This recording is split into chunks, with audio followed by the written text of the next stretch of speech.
literature festivals, words are bridges. Words are bridges. शब्द सेतु हैं।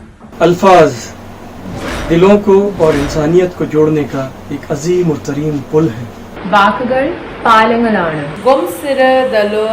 लफ्ज़ च सवेरी कदल तारान वहीनतुन आखर हमार मेल सन आखर हमार जोड़ শব্দই সমন্বয়ৰ হেতু Cocktail rock yakraise Thuhi inkung kainasiam tu ani Ajrahana apati kisale ग्राउथाइनिंग याउक्राई शब्द सेतु हुन शब्दां दी सांस Words are bridges.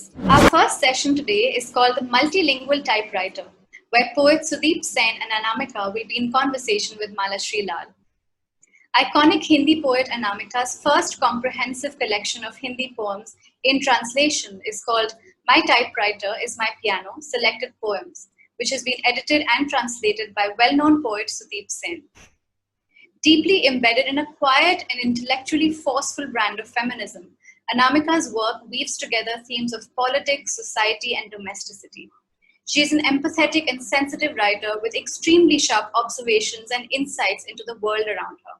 Poet Arundhati Subramaniam has said about the collection that Anamika's poem often promises to lead you in one direction, but a sly cross-current surfaces, pushing you to an unexpected destination. For the reader willing to play archaeologist, Anamika's poems will yield new insights with each successive reading. As a brief introduction, Anamika is a Hindi poet, novelist, and translator. Her poems Khurduri Hatheliyan, Doop Than, and Tokri Mein Digant are prescribed at national universities.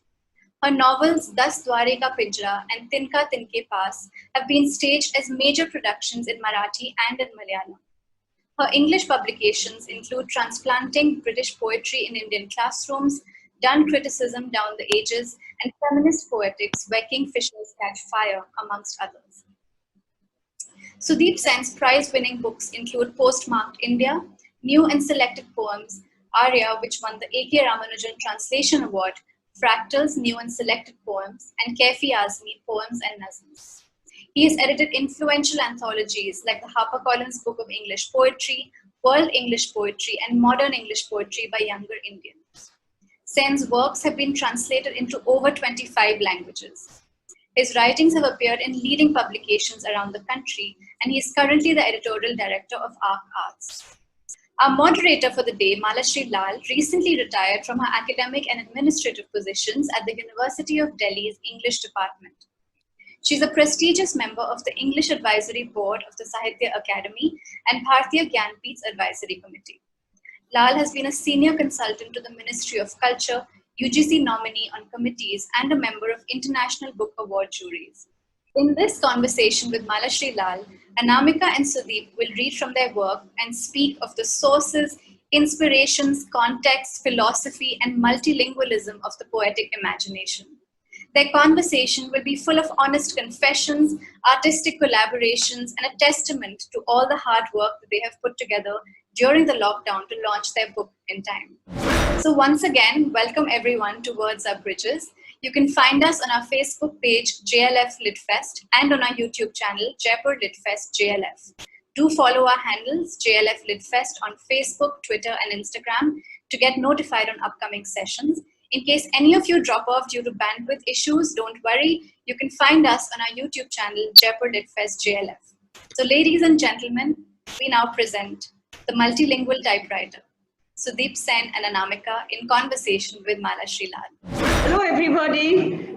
It's wonderful to be together, to see everyone after a long time, and thank you very much JLF for giving us this chance to talk about poetry once again and to share the views of Anamika and Sudeep and catch up on the new things that they have been doing.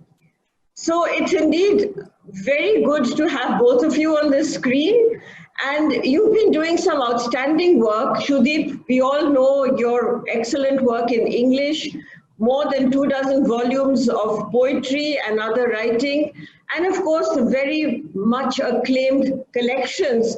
I can recall Fractals, Erotext, Rain, Ladakh, and so many more. And Anamika, your writing in Hindi over the last 30 years or so We've been celebrating it, following it, particularly those of us who are into feminist writing. And thank you so much for those great collections of poems such as Tokri Mein Digant, Bijakshar, Pani Ko Sab Yaad Tha, etc. So what is it that brings both of you together in a joint and collaborative act of translation? That's what I'm very, very curious about. And both of you have published translations of each other's work right in this month of August 2020, as though the pandemic doesn't matter, that creativity flows as ever with both of you. And that indeed is absolutely wonderful.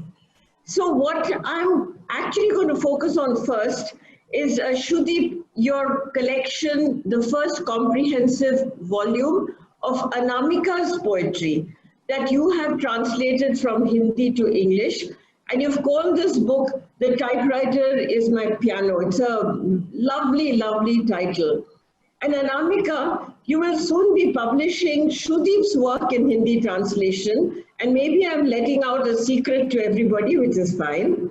You're bringing out this book under the title, Mera, Sharir, Meri, Atma ka Sautela beta, which in English would be, my body is the stepson of my soul. I'm very curious about the decision that both of you took to take on this parallel enterprise of translating each other's work.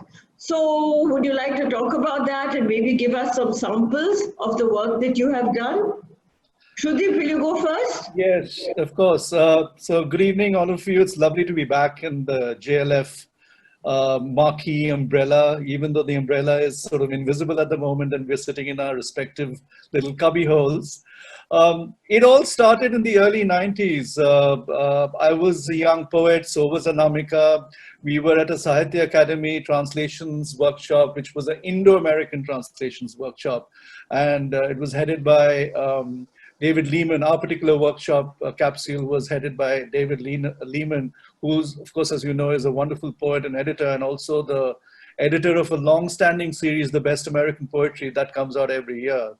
So we were all part of the same workshop, and that's how I first got introduced to Anamika's work, got interested in her work. And over a week, of course, we all critiqued each other's work, so we got to know each other's work deeply. We had maybe one or two books at that time. We were sort of starting out in a sense, young and wide-eyed. The wide-eyed bit still stays, hopefully. But since then, hairs have become grayer, children have grown up, friendships have become deeper. To me, really, at the end of it, it is the love for poetry and a trust of friendship. Without these two silos, you can't make anything possible which is worthwhile and which is solid and ingrained, which has got a plinth that is deep. Because without trust and love, nothing can work. So of course, I'm obsessed with poetry, so it was very easy. And the fact that we liked each other's work, we just decided actually quite spontaneously, let's just translate each other's work and see where it goes. And this was 30 odd years ago. We lived in different places and all. So that's how it really started. Yeah. Wonderful. Anamika, what's your story? My story is just almost the same, but beyond these happy coincidences that flowered in the 2 volumes of translated work, we also had a silent dream, in our heart. We were nursing a silent dream that if somehow we make this collaboration work and, do 2 Sutradhar bhashas, I call them linked languages are Sutradhars, they're like in ancient Sanskrit drama, you had Sutradhar, connected and offered critical commentary. If these Sutradhar bhashas, Hindi and English come together, they join on, they'll also lead on to a Sufiana silsila. They set the ball rolling and many such collaborations will take place. This is what silently we were dreaming about. And, we have 22 official languages and 1,900 mother tongues. So if we have a commune of English and Hindi writers joining hand, people of our generation, your generation, then maybe we'll be in a position to connect and build bridges across many smaller mother tongues, some of which are closer to Hindi, and some like Naga and Khasi, they are closer to English. So we can, and then deriving electricity from each other, they'll all be, alive and thriving. So this would, and every language opens a new window to the world. So with 222 into 1,950 languages, opening their windows and to the new world, new knowledge systems to the new world, will have a different kind of pluralistic setup. It will be, I mean, this is our Swailen dream that worked somehow. Of course, these coincidences are there, but we also took an unconscious decision that we would be working towards that. What a wonderful vision both of you have. So may I request you for some samples, maybe a poem that Sudeep you'd like to read and Anamika could read the Hindi translation. Can I suggest Kargil's, because we're talking about that so much these days? Is that okay? Before I read the poem, I actually also just spontaneously want to talk about the coincidence. My book actually should have come out about 2 years ago. So it's actually two and a half years delayed.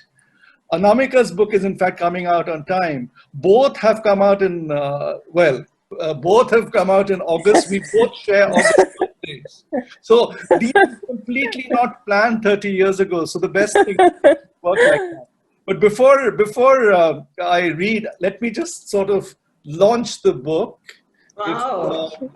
It's here, it's beautiful. Cheers. Congratulations, both Thank of you. And, Thank you, Sudeep. I didn't realize, I chose the right color. You both are wearing red, so there we are. Brilliant. And it's Lovely. on Amazon. Thank It's you. on Amazon. So go and buy, 12 copies, all of you each, and give it. So many congratulations, Anamika. Thank you. So Kargil, yes. So Kargil will, of course, we talk about many of the issues we were talking about, building bridges, which is the theme of this series. So the only thing I need to tell you about this poem is the fact that I actually visited Kargil 10 years after the war. So it was just a sort of dusty old little town. And it was at the behest of my very young son, who wanted to go there, but that was part of a larger trip to Ladakh and Leh, and it was a 2-month trip. And Kargil was not on my itinerary, but as young boys do, they're playing with their plastic guns. So he thought if we go to Kargil, we'll find bombs and shells and so on. And of course, poor thing, he was very, very And his little feet you captured in one of the photographs that's there on Atlas, I suppose. Yes? And of course, he felt really guilty. But I'm grateful to my young son, or not young anymore, that this poem came out. So these are the blessings of magic of poetry. It opens with an epigraph from Derek Walcott's book-length poem, Pure Polo's Hound, and I quote, "A street of smoke and fences, gutters gorged with weed and reeking, scorching iron grooves of rusted galvanize, a dialect forged from burning asphalt, and a sky that moves with thunderhead cumuli, grumbling with rain. 10 years on, I came searching for war signs of the past, expecting remnants, magazine debris, unexploded shells, shrapnels that mark bomb wounds.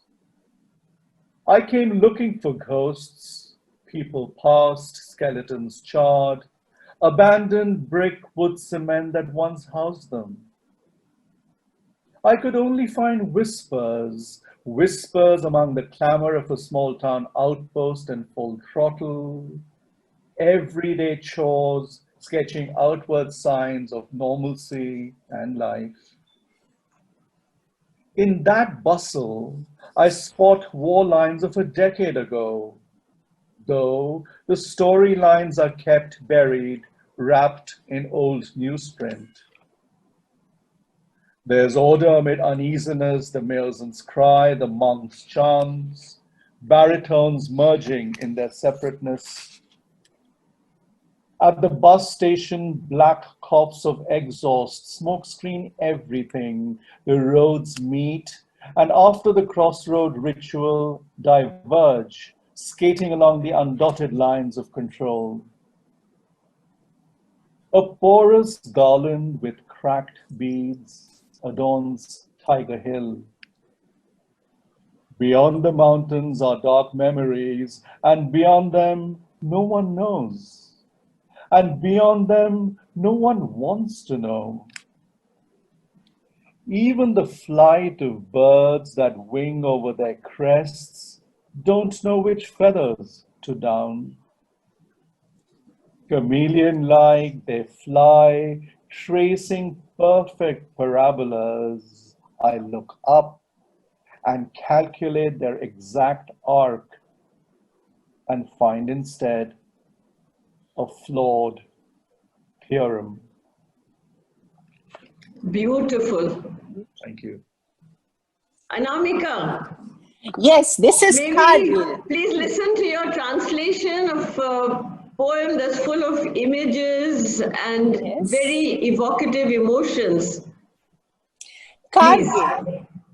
10 साल बाद मैं ढूंढता आया युद्ध के पुराने निशान, ढेर पत्रिकाओं के गोले जो फटे नहीं थे, बमों के घाव ढूंढता चला आया प्रेतों को, गत प्राण कंकाल चिनके हुए, छूट गया ईंट काष्ठ सीमेंट जो उनको घर देता था। बस खुसफुसाहटें सुनाई दी मुझे खुसुर फुसुर चिल्लपों के बीच, छोटे से कस्बे के बाहर पूरे अवरोध में, रोजमर्रा के 10 कामों के बीच, अभिचित्रित करती हुई बाहरी चिन्ह सामान्यता और जीवन के, उस हलचल में ढूंढता हूं मैं युद्ध रेख 1 दशक पहले के, हालांकि वृत्तांत मिट्टी में गड़े हुए लिपटे पुराने अखबारों से, विचलन के बीच एक तरतीब अजान की, भिक्षु के जय की, मंद्र स्वर अपने विलगाव में घुले मिले, बस अड्डे पर खांसी काली थकान की, ढक लेती है धुएं से सब कुछ, सड़कें मिलती हैं और चौराहे की रीतिबद्धता से अलग भी जाती हैं, गुजरती हुई उस विभाजन रेखा से जो कि रेखांकित हुई ही नहीं। रंध्रयुक्त माला टूटे रुद्राक्षों की चढ़ी हुई है टाइगर हिल पर पर्वतों के और अंधेरी यादों के, पार पर्वतों के और अंधेरी यादों के, और पार उनके कोई नहीं जानता जिन्हें, और पार उनके जिन्हें कोई जानना नहीं चाहता, नहीं जानती चिड़ियों की उड़ानें भी जो के दरारों पर करती हैं पंखों की छां, कौन से पर वे करें अर्पित, उड़ती हैं पूर्ण वलैसी, देखता हूं ऊपर और मापता हूं बाक पंचापों का, और पाता हूं बदले में एक भग्न प्रमेय। बहुत खूब। In your original languages, Anamika and Sudeep, your scope, interest areas and focus are rather different, if I may say so. Anamika's work has a definite feminist slant, but nevertheless, it's very rooted in Indian culture, particularly the small town, peri-urban, mohalla, community, family, that kind of environment. And Sudeep, your work in Kargil is one instance of it, is on a much larger scale of cosmopolitanism, of global perspectives, etc. So maybe opposites attract, and that's why you want to do each other's poetry. But can I just request that we now reverse the order? Would love to hear Anamika read that very popular poem called Namak. And I don't believe anyone has ever translated it before. It's a very difficult concept to put into English. Yes. So can we hear Namak and then Sudeep's translation of it? I want to just say one thing. My poetry is also written from a feminist point of view, you know, and also a lot of Anamika's poems are written from a masculine point of view. So that is the one of the commonalities which people... Musical chair happening between the two selves. Yeah, I'm sure those dimensions will come through in our conversation. Salt. Namak parogi, Anamika.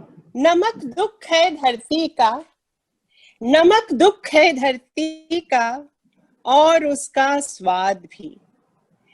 पृथ्वी का 3 भाग नमकीन पानी है और आदमी का दिल नमक का पहाड़।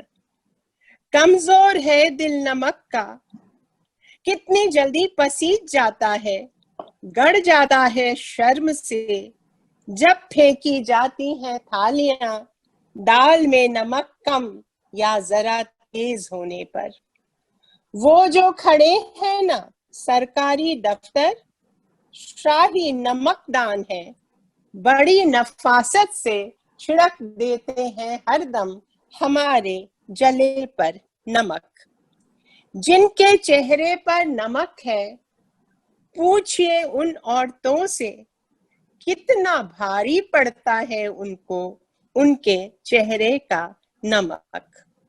जिन्हें जो नमक की कीमत करनी होती है अदा, उन नमक हलालों से रंज रहता है महासागर। दुनिया में होने न दी उन्होंने क्रांतियां, रहम खा गए दुश्मनों पर।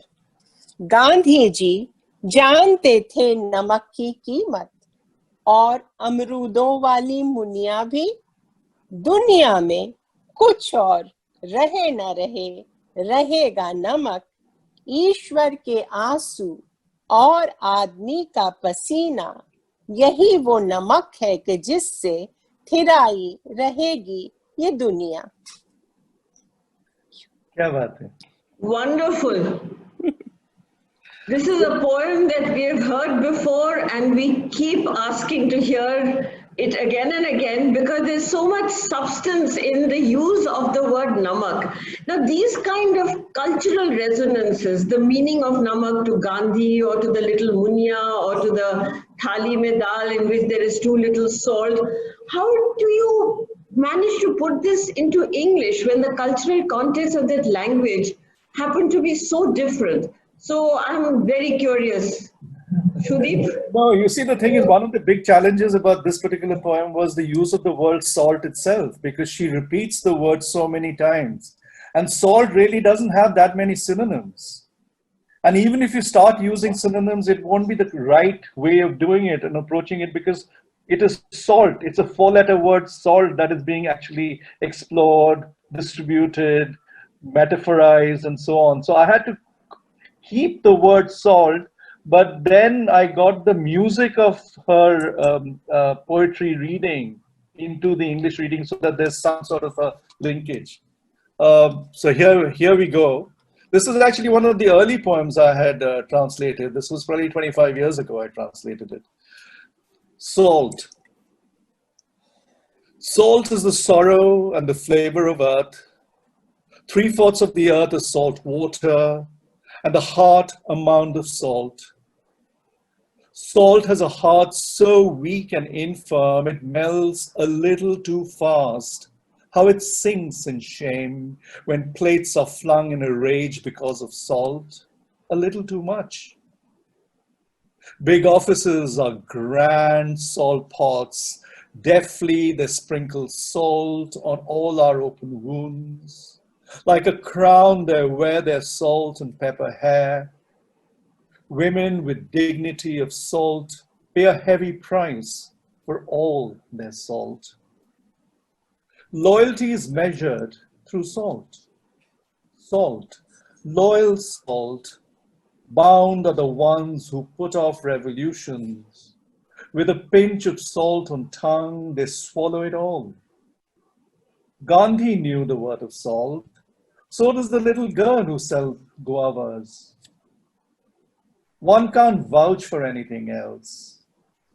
The salt in God's tears and human perspiration is the salt that would outlive us all.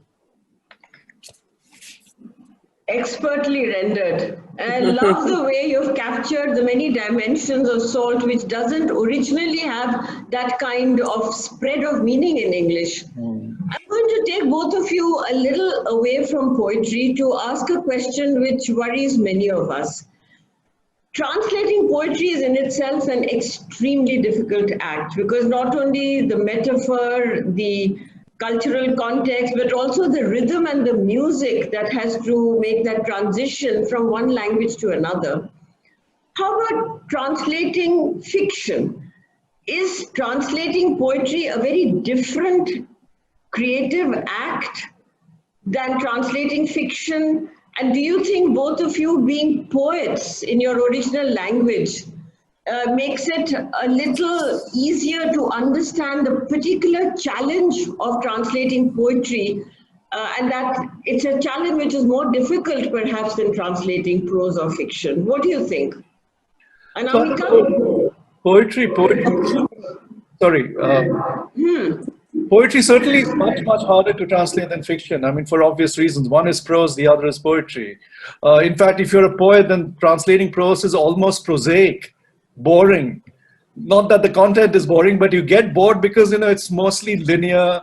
The sort of rhythmic ups and downs, the cadences are not there. It is there over a longer stretch of text, but it's not there in a short space. Also, yes, if a poet is translating another poet, then it makes it easier because you understand the mechanics of poetry, the analog and the digital aspects of poetry, the sort of invisible spaces of poetry. What you leave out is much more important, often what is inked in on the page. So all those subtleties, if the other person is a poet, it's much easier to sort of work together.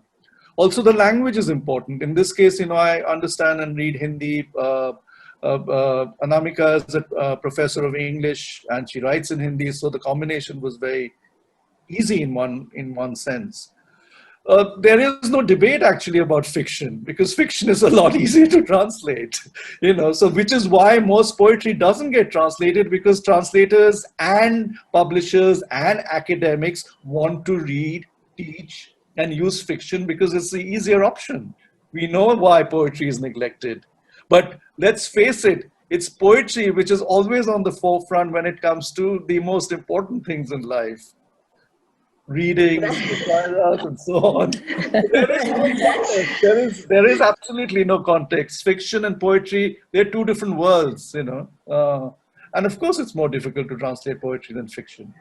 Anamika mentioned the very large number of languages with which we work in India, and a lot of those languages are extremely difficult to translate into another language, whether it's fiction or poetry. So I take what you say, but I think it's a debatable point for maybe another context. Yeah. But right now, Anamika, what are your views? Is it easier to translate poetry or fiction?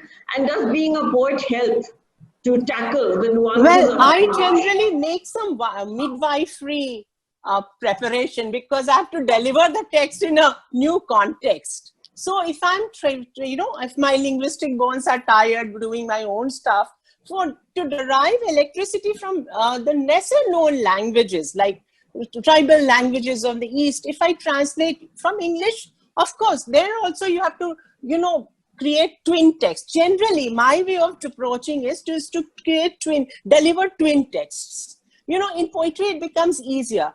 For myself, I first read the poem aloud.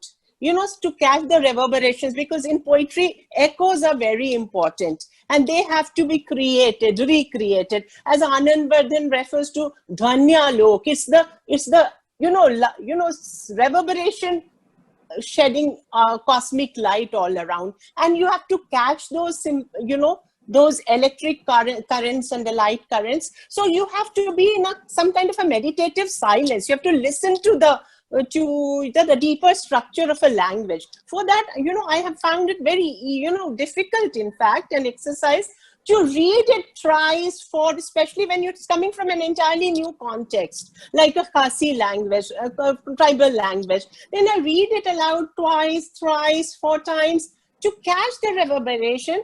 And then when I prepare my points of aporia, where I get stuck up, sometimes I refer to literary history, like when I was translating Rilke, I got stuck at many points, though I was sitting with somebody who is from Germany and she was reading it aloud for me, but still I made some notes, and then it became a very demanding exercise also, catching the literary history of the times and the challenges and things like that. Without that, so the rooted points are not very clear. And then I produce a twin text, one for the literal meaning of the text, and once the other text is very playful in my case. It's an intertextual dialogue with, I lump down the text in that second text, and then I recreate it according to the resonances that I've caught in my head. This is something, and this I create, then I enter a meditative silence to recreate meaning in my own context.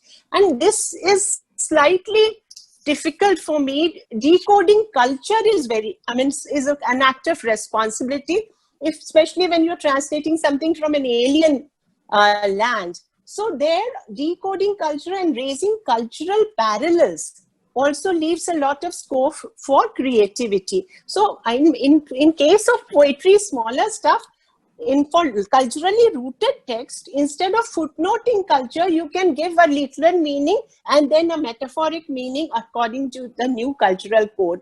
This is something that I tried when I was translating from tribal languages, and it worked very well.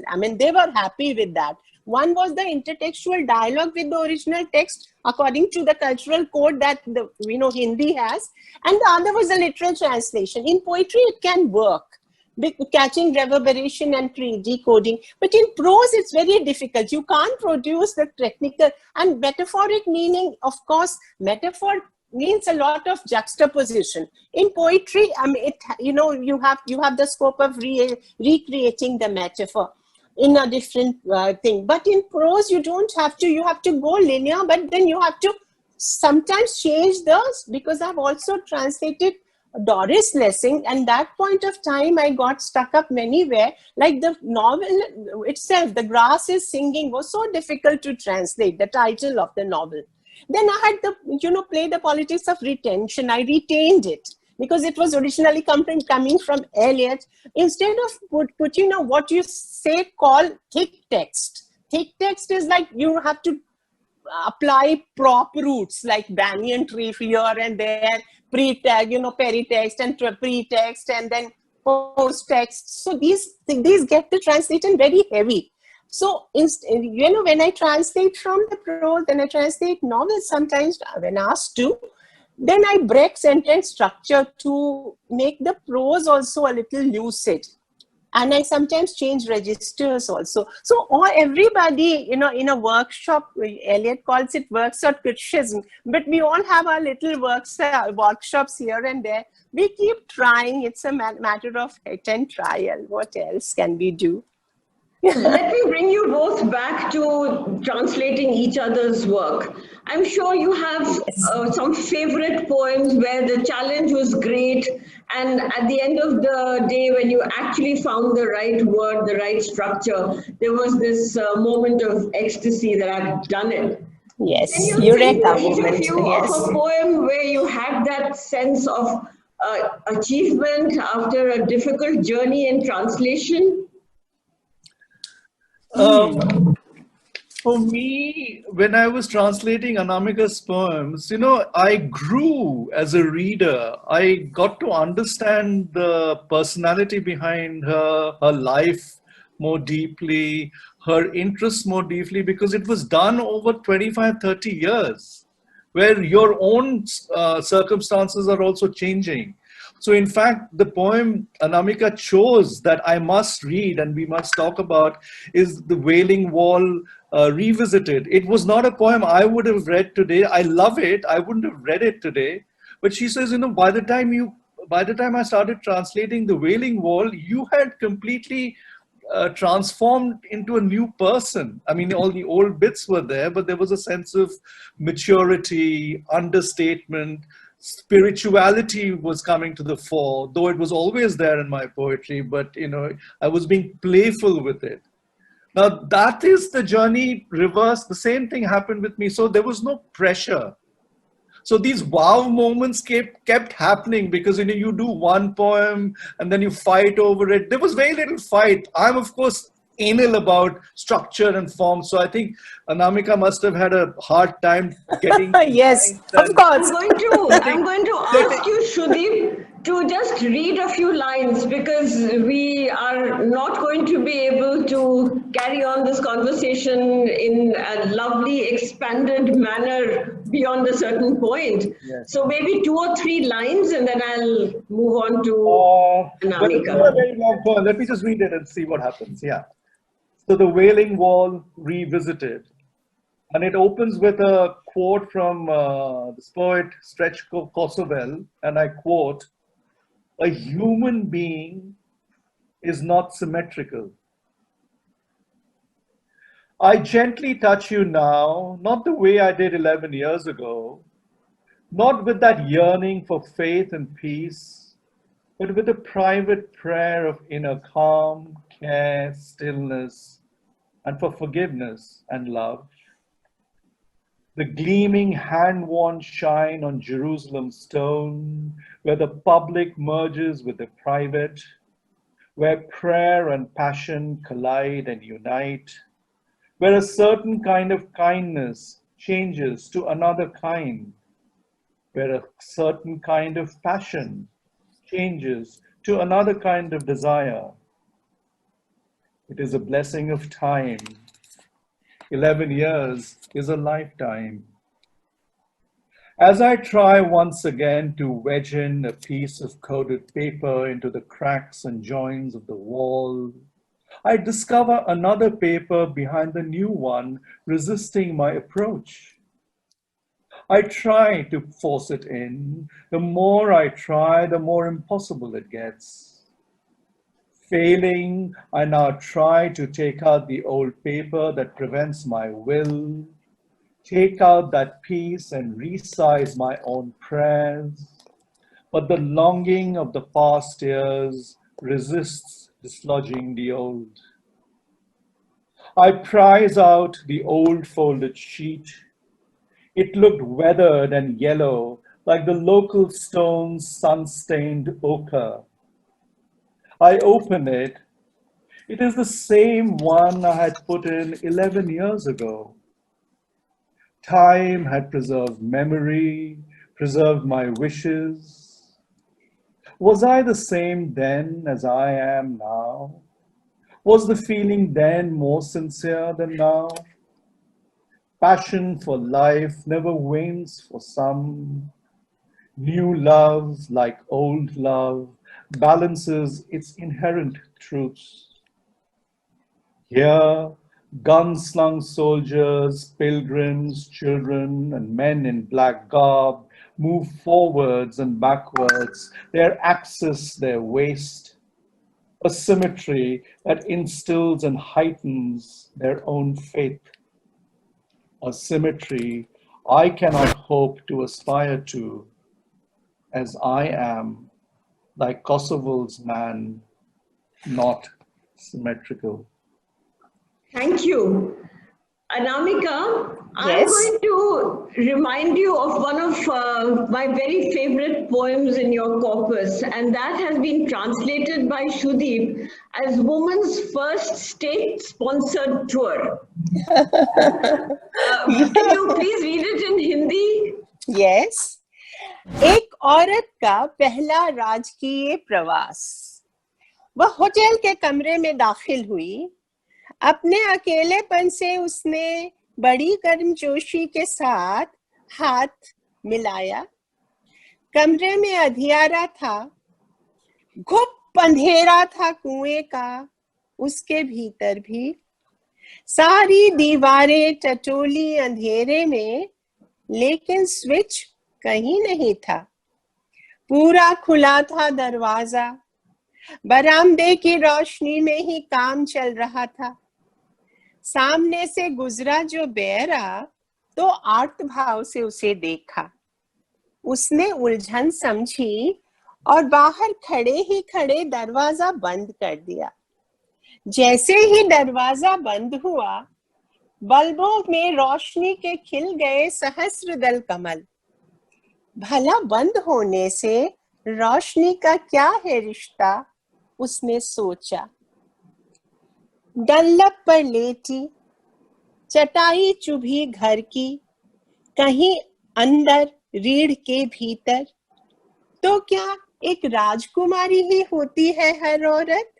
7 गलीचों के भीतर भी उसको चुभ जाता है कोई मटरदाना आदिम स्मृतियों का।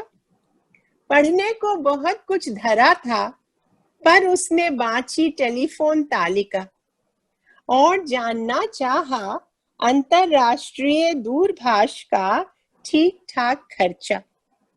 फिर अपनी सब डॉलरें खर्च कर उसने 3 किए अलग अलग कॉल। सबसे पहले अपने बच्चे से कहा, हेलो हेलो बेटे, पैकिंग के वक्त सूटकेस में ही तुम ऊँग गए थे कैसे? सबसे ज्यादा याद आ रही है तुम्हारी, तुम हो मेरे सबसे प्यारे। अंतिम दोनों पंक्तियां अलग अलग उसने कहीं। ऑफिस में खिन्न बैठ अंट शंट सोचते अपने प्रिय से। फिर चौके में चिंतित बर्तन खटकाती अपनी माँ से।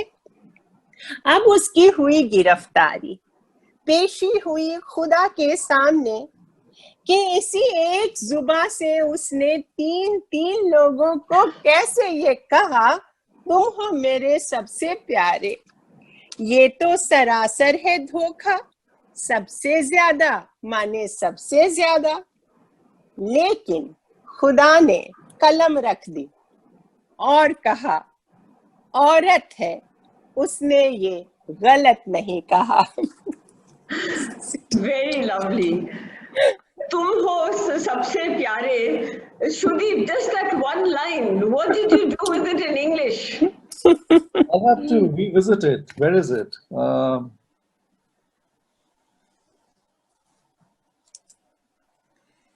It's a particularly maternal sentiment. And how does the English language enter into it? The last line is where the way I've done it is, for women, all dear ones are the dearest. That's very nicely done. All dear ones are dearest. Yes, yes. Yes.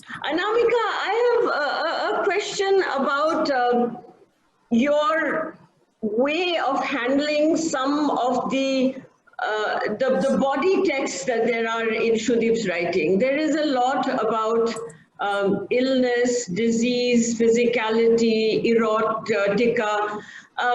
From your own point of view as a woman, as a feminist writer, very briefly, if you could say, what was your strategy?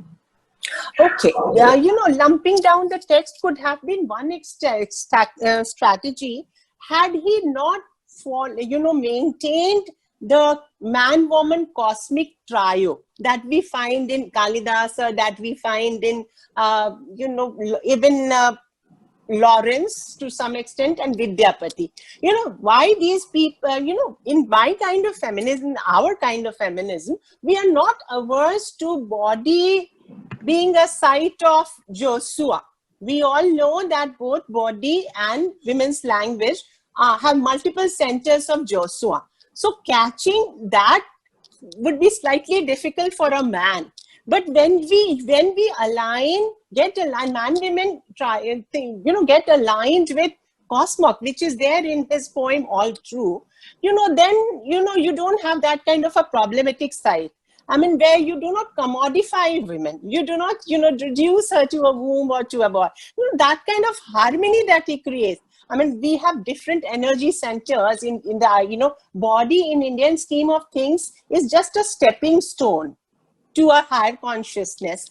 So, just as, words are stepping stone to higher kind of silence. So if a poet achieves that, then I do not, have problems. But I really like the way both of you worked in tandem, in collaboration, and continued to be good friends and admirers of each other's work. That's indeed a very promising situation. And as you both demonstrated, collaborative translation is perhaps the way for creating this body of literature that reaches out to multiple readers. And this session, which is about the multilingual typewriter, is basically about getting languages to interact with one another, which means poets have to interact with one another. So we really are coming to the end of this session, and I want to thank both of you for this very insightful discussion and very honest confessions and beautiful reading. Thank you very much, and we look forward to more collaborative work, not only between the two of you, but you show the path for other collaborative language work so that we have excellent new material available to all of us. Thank you ever so much. Thank you, Malashri. Thank you very, very much. This was thrilling, very short, very quick, but thrilling indeed. Thank you. Thank you, Sudeep, Anamika, and Malashri for that wonderful conversation. I really enjoyed the readings and also how candid you all have been during the session today. I'm really fortunate to have witnessed this conversation, and once again, many congratulations on launching the book. Thank you so much, all of you, for watching and being a great audience. If you've enjoyed this session, please do share it with your friends and all your social media pages. We really look forward to seeing you next week on another exciting session at Jaipur Literature Festival, Words Are Bridges. Have a great evening.